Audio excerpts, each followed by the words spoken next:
Hi guys, welcome back to my channel. So today I'm reviewing the Ex1 Invisiwear foundation. I have the shade 1.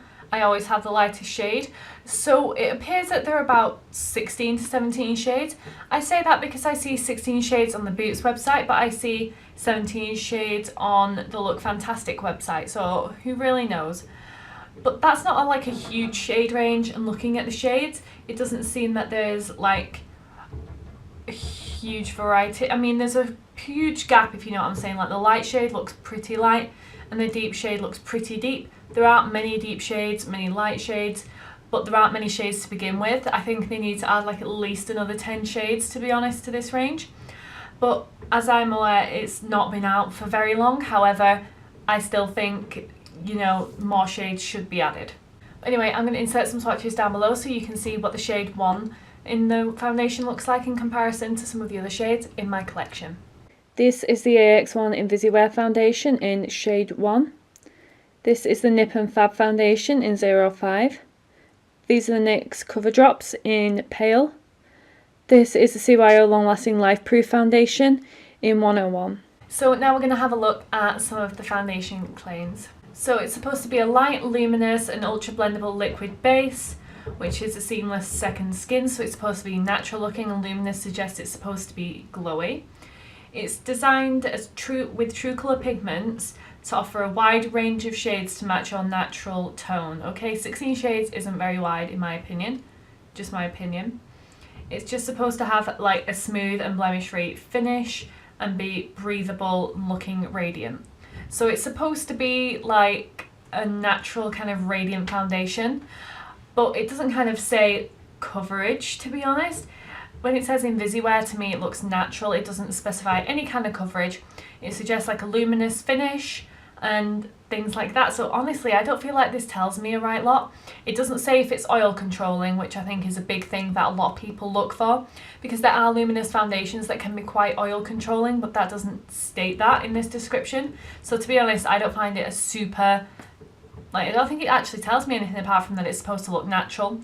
So in my head, natural means lighter coverage. But we'll see. You guys will see what I think of this foundation. It retails for about £12, £12.50.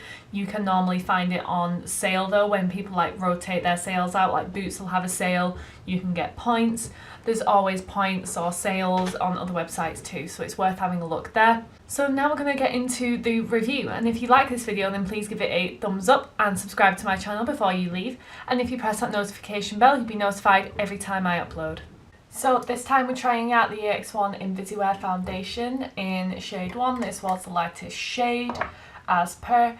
It's got a pump. I love it.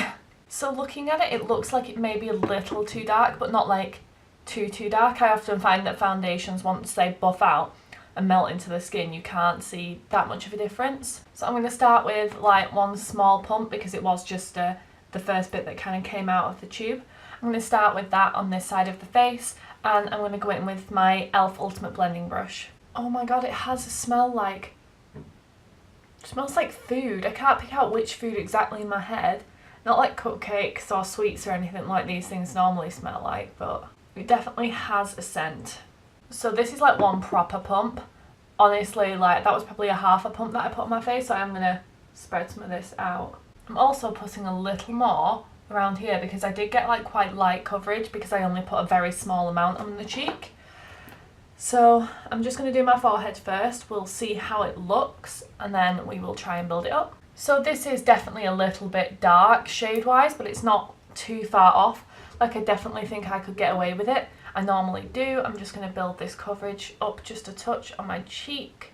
So this has melted quite into the skin. I definitely feel like I've got lower coverage on the cheek. I did barely put like any more on, so it looks okay. I wouldn't say it looks amazing. I feel like it's going to melt in fairly well with the sponge.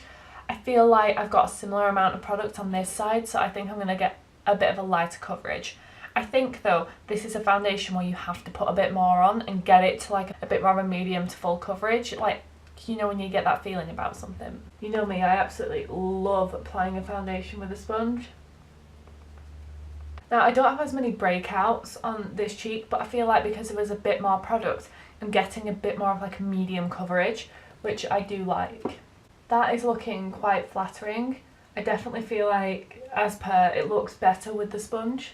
It definitely looks a little bit more natural. I definitely feel like my coverage is better and therefore it looks better on my skin. You can definitely see the difference here. Like I said, the shade is definitely dark. You can see the difference between my face and neck, quite obviously. It's quite yellow undertone actually as well. Like, there are definitely foundations that are yet less yellow than this and a bit more like of a cool toned. So you'll see, like, you'll have already seen the swatches, the comparison between this and the other foundations, but it is looking rather yellow. I'm definitely going to be building up this side with the sponge, like even around the nose you can see how different the coverage is. So I am also going to blend down my neck. Oh wow, that is very yellow. Like when you build that coverage up, you can just see how yellow it is. But yeah, I definitely got that to like a high medium coverage. I won't want to be building it up anymore, to be honest. Like, I'm fairly happy with a high medium coverage. See, to me this has like a satin matte finish. It's not completely matte. It does have a little bit of like a glow, but it isn't like a super glowy finish. It looks okay on the skin. I wouldn't say it looks super natural or anything like that. I definitely feel like you can get this look though with this foundation if you put a very thin layer on. So it is quite versatile in that way. It has built quite well. I don't feel like it's any more makeup-y. It's medium coverage, like built up, because I still have some of my bits coming through here. But one of the things that I think has put me off a little bit is how yellow this is. Like, it's like Nip and Fab yellow. Like, I haven't done my swatches yet, so I will try and include that in the swatches. But that is very yellow and quite off of my skin tone. I think this is one of the things where darker foundations, you can get away with them more if they are your undertone. But this is very yellow. Like, I know Revolution have come out with some correcting drops for like different shades as well to like make, for example, a foundation a bit more neutral or something like that. It's definitely worth to me investing in something like that because I do find a lot of shades pull very yellow. But otherwise, it does look pretty good. I am kind of like happy with the coverage. It is super like average to me. I have foundations that I like more and foundations that I like a lot less. It definitely feels like it's setting though. I don't feel like I'd have to powder much actually to blend on the cheek. It is setting quite nicely. I'm becoming a little bit more matte as it sets, to be honest. It looks pretty good. I'll give you guys a full update once I put on the rest of my makeup. So I finished beating my face and the foundation looks pretty good. Like, I did have to set my cheeks just a little bit, but otherwise I'm really happy with it. I feel like it does look a touch makeup-y. There is nothing natural about this foundation. I think with the rest of my products on, you don't see like how yellow it is. Like, you can see a little bit on the neck still that it is quite yellow, but I don't feel like it's unnaturally so once the rest of your products are on your face. So it works pretty well. I'm just thinking it's going to last quite well, to be honest, because it mattified like completely like once it had fully set. So it's definitely a matte finish, so to me it's going to last pretty well. It tends to be that way considering most matte foundations I've tried. But now I'm going to go through the rest of the products I used on my face. So I used the Collection Lasting Perfection Concealer in Extra Fair. I set under my eyes with the Maybelline Fit Me Matte Pressed Powder. To set my cheeks and my forehead just around here, you know where I bronzed, I used my Coty Spun powder. I don't expect this to last all day, it doesn't tend to, but I thought I'd use it up anyway. This is the MUA Matte Bronzer. For blush I used my L'Oreal Life's a Peach blush. For contour I used this colour in the Revolution Pro HD Contour Pan in light to medium. So for highlight I used the I Heart Makeup / Revolution Goddess of Love Triple Baked Highlighter. For my brows I used my Revolution Redemption palette and my L'Oreal Brow Plumper in medium dark. For eyeshadow I used my Milani Most Love Mattes. This video, the look that I created with this palette like here is coming up in an upcoming video, so do check that out. It should be up next week. For mascara I used the Benefit Bad Gal Bang Bang. For lips I used a combo of the Nip and Fab Matte Liquid Lipstick in Cool Nude. So I also used the CYO Take a Shine Lip Gloss in Breakout Star. I then set my face as usual with MAC Fix Plus. I'm going to set my face like always because to me that is how you would wear a foundation. Not just that, I tend to use the same setting spray because of that, so it gives like a fair comparison. So we're going to see how this foundation wears throughout the day. I will do 2 more check-ins. So it's about 4.5 hours in and it's looking pretty good. I don't see like major settling in these lines, which I often kind of do at this point. I think it looks maybe a touch more makeup-y around here. Like, it doesn't look remotely natural at all. I feel like there's no oil coming through or anything like that. Not that I have a right lot. It looks very similar. Like I said, just maybe a little bit more makeup-y. Product's held pretty well. The product that normally holds well. The bronzer started to fade, but that normally does. Otherwise, I think it looks pretty good. Like, not much has changed. It normally hasn't changed right lot at the 4.5 hour point, but I'm quite impressed that there's no like major creasing or anything like that here.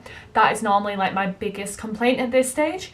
So I'm hoping that it doesn't crease at like more the 8 to 10 hour point, because that's when we'll be doing the next check-in. So I've had this foundation on for about 8 hours now. It's a little earlier than I normally like to do these check-ins, but I'm going out for dinner. I'm having burgers, so there's a solid chance that anything around here is going to be completely gone, and that's not like a fair wear test to me. And 8 hours is a decent amount of time, so I'm not completely like mad about it. But anyway, the foundation looks pretty good. Like, cheeks wise, I'm happy. Forehead wise, I'm happy. I'm getting a little bit of breakdown on my nose and my chin actually. Like, I've not had like much in terms of like sloppy food or anything today. I haven't had anything like that. So there is no reason for this to be breaking down other than the fact that it just doesn't agree with here and here. I think if you're oily and you're oily in these areas, then it probably will break down a little bit on you. These are my oily areas. They're the only oily areas I have. The rest is like completely dry. So I'm not sure that this is the like oily skin foundation, but otherwise I'm pretty happy with it. The coverage has stayed. It has stayed completely matte. Like, this didn't go shiny. So I suppose if you've got a little bit of oil, it may work. But my thought on it is give it a go. It's quite affordable and personally I quite like it. I do think I will be using it more. I may have to add some lightning drops in and maybe something to make it more neutral, like one of the two. But otherwise I think it's a decent foundation and I would recommend giving it a go, especially if you're a dry skinned gal. I think it worked really well, especially for a matte foundation. I didn't look flaky or dry at any point throughout the day, which I'm really pleased about. So if you like this video, then please give it a thumbs up and subscribe to my channel before you leave, and if you press that notification bell, you'll be notified every time I upload. Thank you for watching.